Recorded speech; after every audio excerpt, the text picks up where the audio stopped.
সেনানিবাসে ৫ই আগস্ট কি হয়েছিল চাঞ্চল্যকর তথ্য দিলেন হান্নান মাসুদ।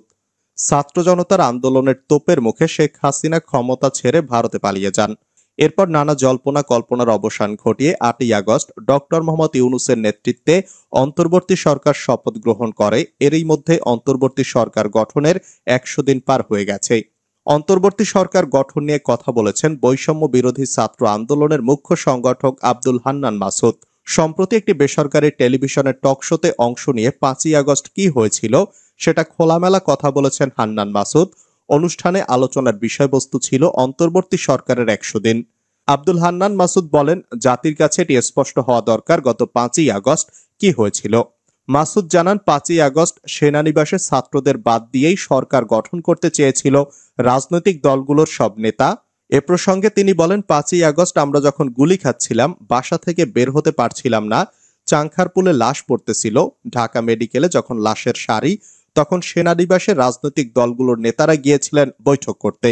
অথচ আসিফ মাহমুদ, নাহিদ ইসলাম তারা তখন গুলির মধ্যে, তাদের খোঁজ কেউ নেয়নি। সেখান থেকে বের হয়ে বঙ্গভবনে যে মিটিং হয়েছিল সেখানে ৩ জনকে ছাত্র প্রতিনিধি হিসাবে বানিয়ে নিয়ে যাওয়া হয়েছিল, যারা বৈষম্য বিরোধী ছাত্র আন্দোলনের সমন্বয়কদের কেউ ছিল না।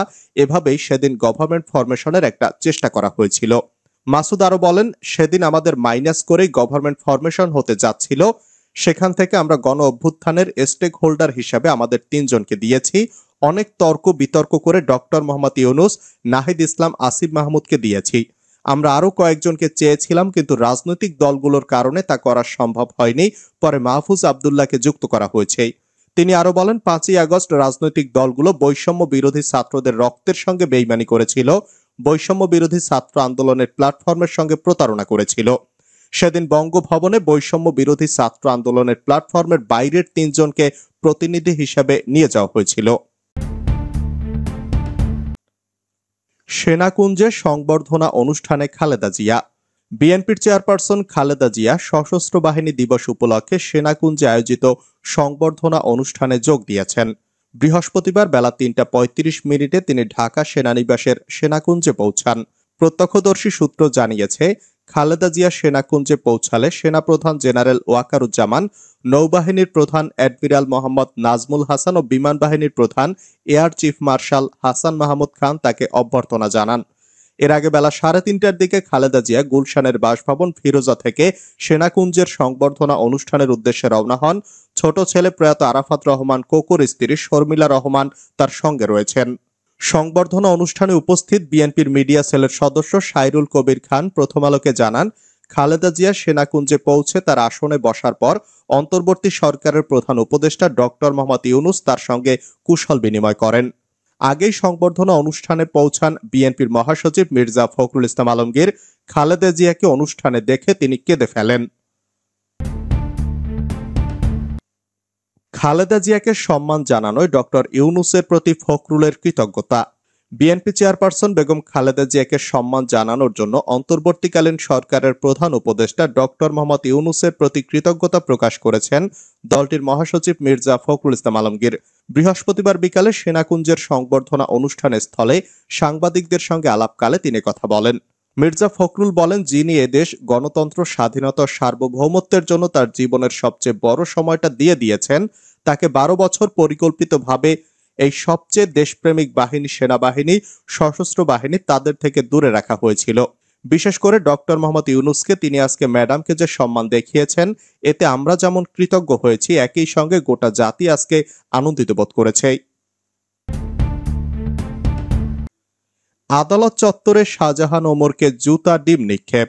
ঝালকাঠি ১ আসনের আওয়ামী লীগের সাবেক আলোচিত সংসদ সদস্য ব্যারিস্টার মোহাম্মদ শাহজাহান ওমরকে কারাগারে পাঠিয়েছেন আদালত।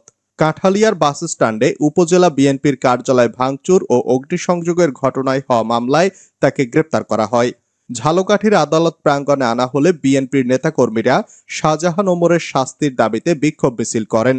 শাহজাহান ওমরকে লক্ষ্য করে জুতা ও ডিম নিক্ষেপ করেন ক্ষুব্ধ নেতাকর্মীরা।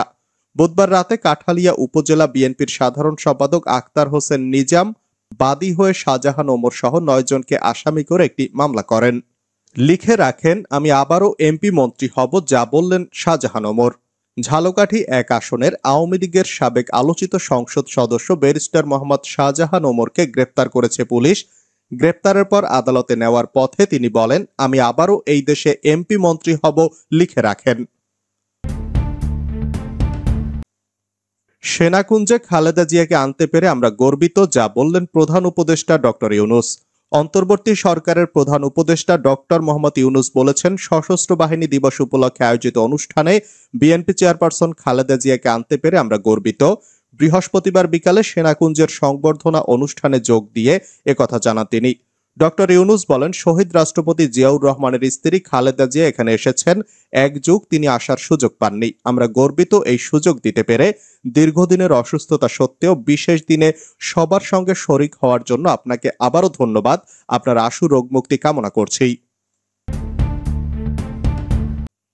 মিরপুর মহাখালীতে অটোরিকশার চালকদের সেনাবাহিনীর ধাওয়া। রাজধানীর মিরপুর ও মহাখালীতে সড়ক ও রেলপথ অবরোধ করে জনদুর্ভোগ সৃষ্টি করা অটোরিকশার চালকদের ধাওয়া দিয়েছে সেনাবাহিনী। পাল্টা জবাবে আন্দোলনকারীরাও ইটপাটকেল নিক্ষেপ করছে, সেখানে উত্তেজনাকর পরিস্থিতি বিরাজ করছে। বৃহস্পতিবার দুপুরে মহাখালী রেল ক্রসিং এলাকায় এই ঘটনা ঘটে। এছাড়া মিরপুর 10 নম্বর গোল চত্বরে অবস্থান নেয় রিকশা চালকদের ধাওয়া দেয় সেনাবাহিনী। পরে তারা সেখান থেকে সরে গিয়ে আশপাশের সড়কে অবস্থান নিয়েছে। ভুলের জন্য অনুশোচনা করতে প্রস্তুত আওয়ামী লীগ, বিশেষ সাক্ষাৎকারে যা জানালেন আওয়ামী লীগ নেতা নাসিম। ভুলের জন্য অনুশোচনা করতে এবং সঠিক বিচারে অপরাধ প্রমাণ হলে ক্ষমা চাইতেও আওয়ামী লীগের আপত্তি নেই বলে জানিয়েছেন দলটির যুগ্ম সাধারণ সম্পাদক আফম বাহাউদ্দিন নাসিম। হাসিনা সরকারের পতনের পর এই প্রথম বিশেষ এক অডিও সাক্ষাৎকারে সময় সংবাদকে একথা জানিয়েছেন তিনি। ছাত্র জনতার অভ্যুত্থানের মধ্য দিয়ে গত 5ই আগস্ট অবসান হয় 1.5 দশকের আওয়ামী লীগ শাসনের।